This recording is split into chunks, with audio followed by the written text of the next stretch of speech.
Hi guys! This is Mai and welcome to My Goodness.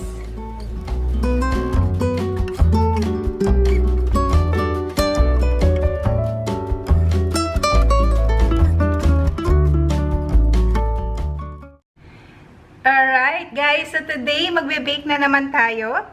And long time no hear from me. Pero ngayon magbe-bake na tayo ulit. Meron tayong bagong iluluto ngayon. So, ang tawag ko dito ay ube makapuno roll. So, nakain ko to sa isang bakery na nagpunta ako ng Divisoria at nagustuhan ko siya. So, gagawin natin siya ngayon. Okay, simulan na natin. So, nandito yung ating bread flour.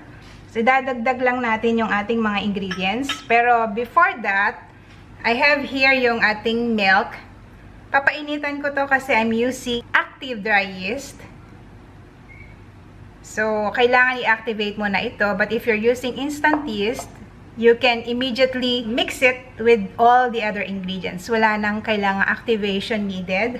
Pero since we need to activate this, papainitan natin yung ating milk. Warm lang, yung parang maligamgam sa ating microwave for 30 seconds. And balikan ko kayo. So, ito na guys. Na painitan na natin yung ating milk. So, medyo maligamgam.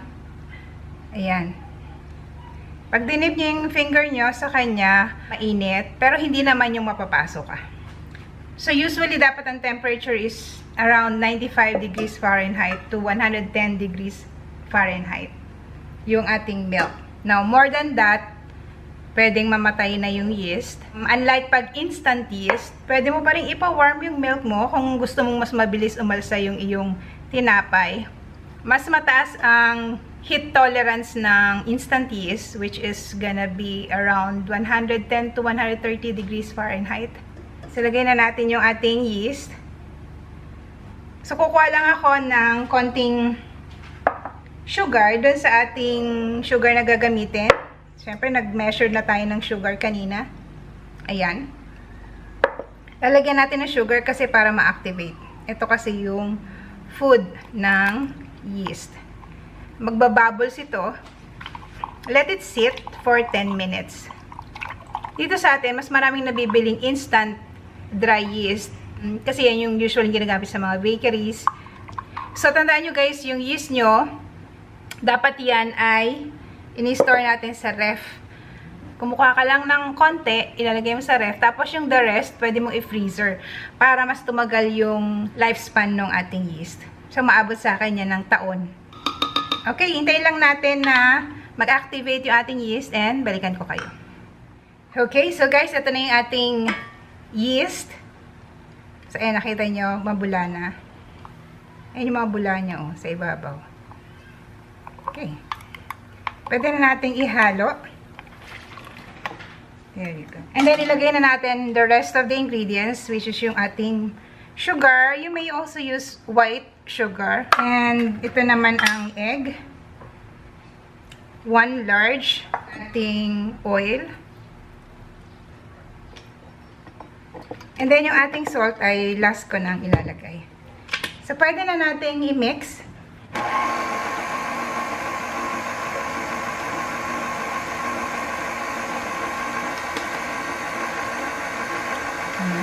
Then, lagay na natin yung salt.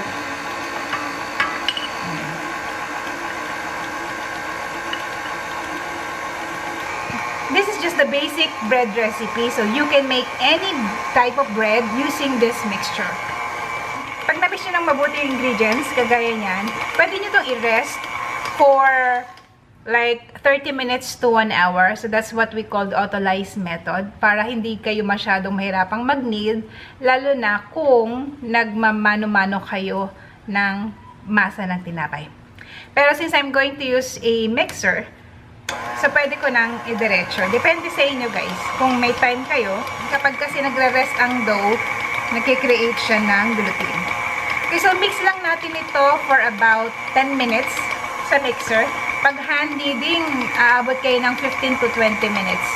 Depende sa bilis nyong mag-hand knead. Okay, and balikan ko kayo.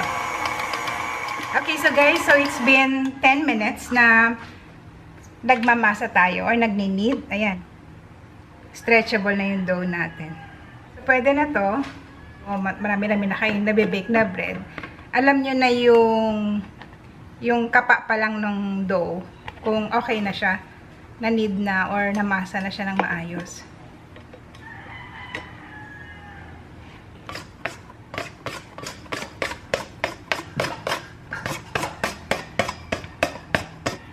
So, itong ginagawa natin is just a one proofing dough.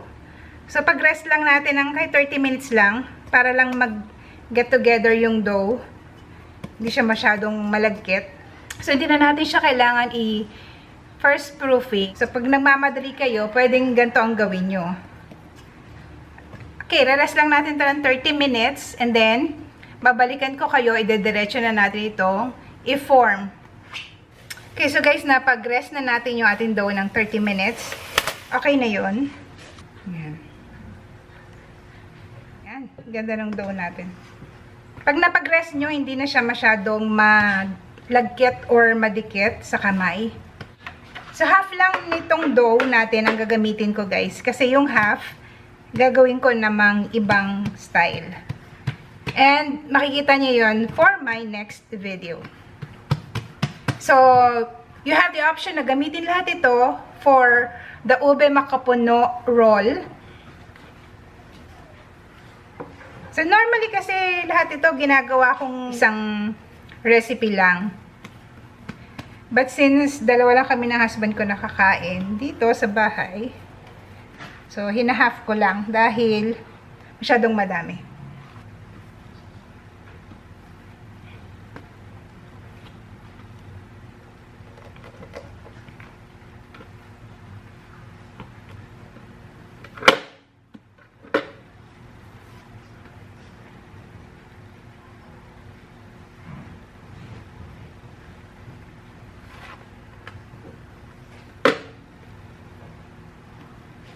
And 513 and 513 din. So, we were able to come up with 513 grams. Set aside lang natin tong isa. Okay. So, gagawin ko siya on my next video. So, abangan nyo yan. Ilugay muna natin. Para mas maganda. Kita nyo, nag-aalsahan na yung ating dough. Umaalsa na siya.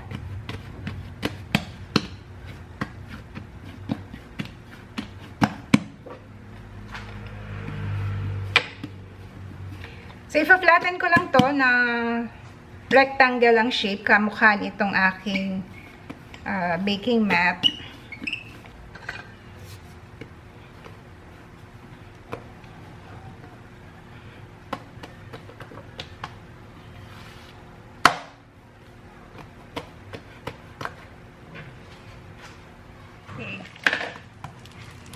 Ayan, so na-flat na natin.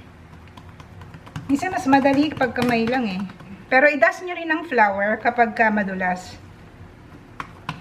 Para kumapit siya. Then next, lalagyan na natin to ng ube. Ito yung ube na nabibili ko dito sa Marikina Public Market. Ayan. Okay, so pinlaten ko lang yung ube. Saka natin ililipat dito sa dough. Okay lang kung hindi masyadong pantay na pantay. I-spread nyo na lang.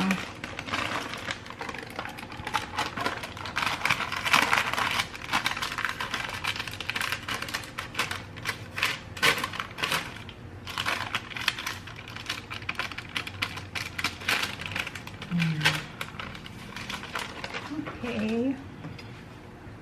Na-spread out naman yan kasi malambot.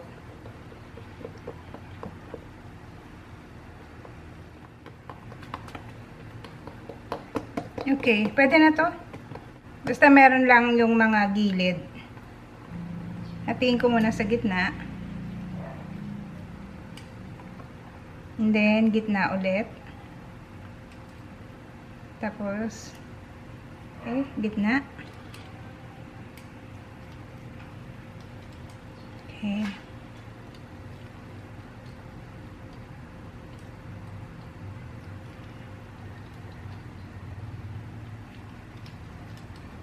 And then next would be yung ating makapuno.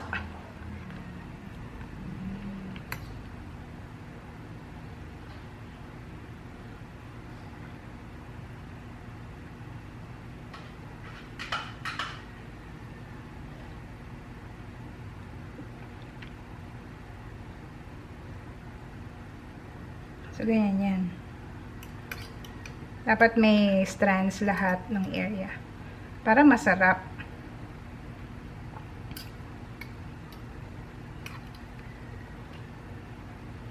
Since konti ang ube dito, lagyan natin ng mas madami-daming makapuno. Pero not too much kasi magiging basa.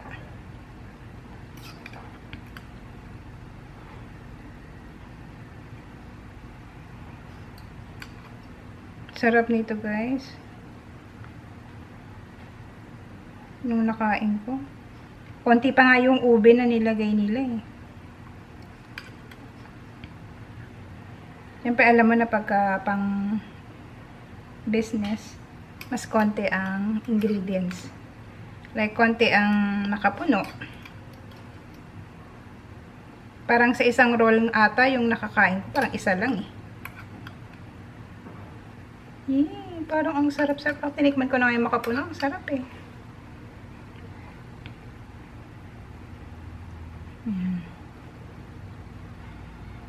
Don't worry guys, talagang kailangan kamayin dahil mahirap gamitin yung tinidor lang. So, wag na tayong masyado maglalagay dito sa edge, taas nyo. Itong baba ang gagamitin natin pang seal.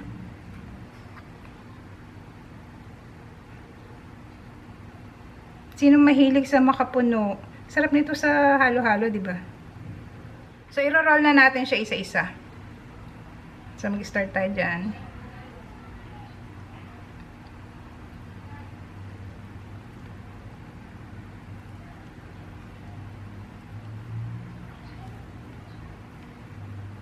Yan.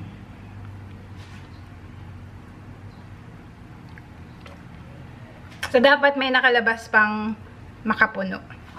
So, I have here my baking pan. Maliit lang yung gagamitin ko. Mga dalawa siguro nito.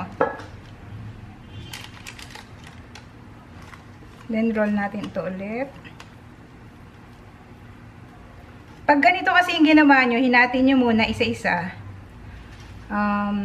Well, mas maganda. At saka, nalalagyan nyo lahat yung bawat area ng makapuno talaga. So, i-pinch nyo lang yung side.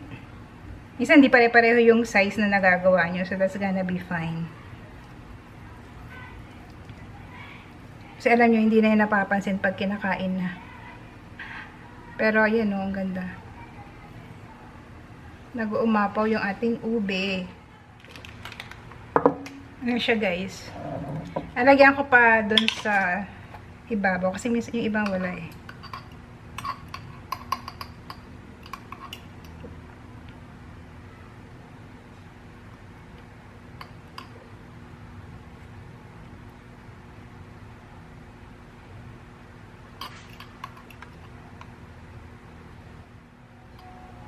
Okay.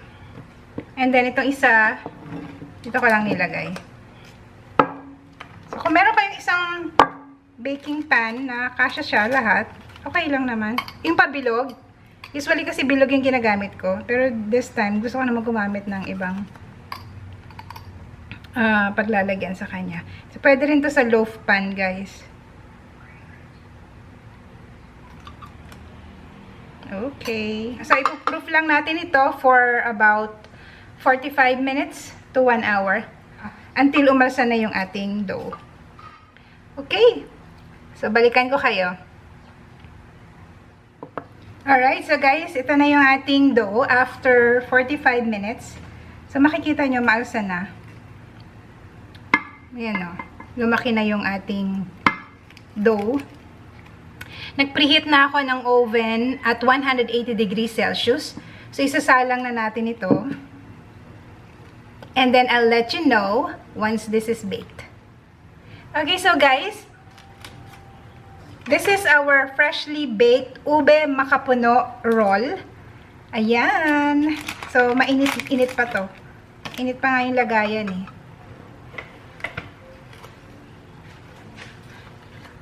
Ayan. Diba ang ganda? Yun yung makapuno sa ibabaw. Marami rin sa loob. Yum, yum. Super sarap nito. Ito naman yung isa. Cute, no? Yup. Sarap nito. Okay. So, tikman na natin. Pwede ko nang tanggalin dito sa lagayan niya. One moment. Kasi mainit. Yan. So, kasi sobrang bagong luto pa talaga.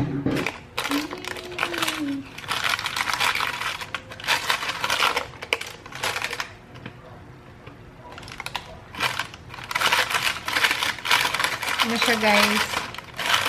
Pwede na natin tikman yung ating ube makapuno roll.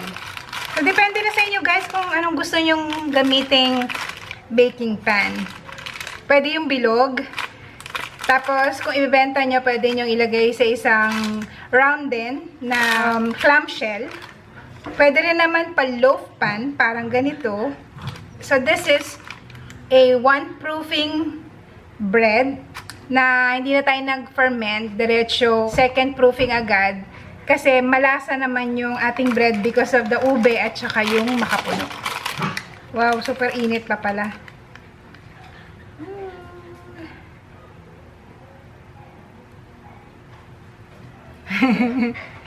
Kinuha ko lang yung dulo. Pasensya na kayo kasi yung mga dogs ko. Mga puppies namin ang kukulit. Nagising na. Alright, tikman na natin. Uy, ang sarap po. Grabe, oh. Wow. This is so delicious. Sarap, ah.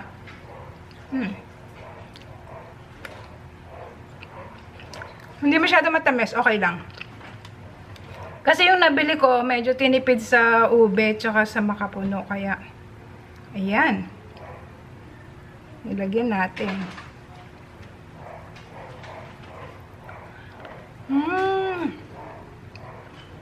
Ang sarap. Gawin nyo na to, guys, sa mga bahay nyo. Ay, naku, ang sarap talaga.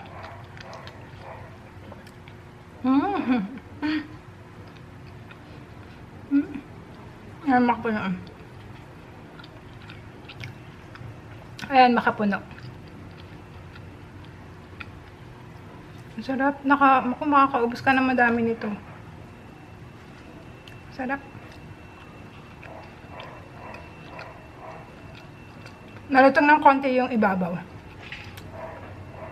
Pero, same as the previous bread na niluto ko, malambot pa rin to.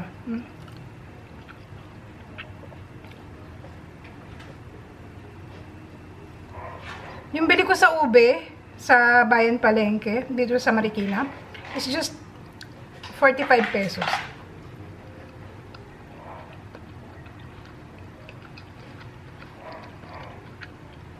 Actually, kasya yun sa kalahating kilo ng flour. Kung gagawin nyo lahat siya na ube makapuno, kasya yun. Spread out nyo lang ng manipis. Naku, ang sarap. Gusto ko nang ubusin. Guys, gawin nyo na sa mga bahay nyo and let me know what you think. Kung may tanong kayo, just comment your questions. And I'll get back to you as soon as I can. Alright, see you and have a great day, everyone. Bye!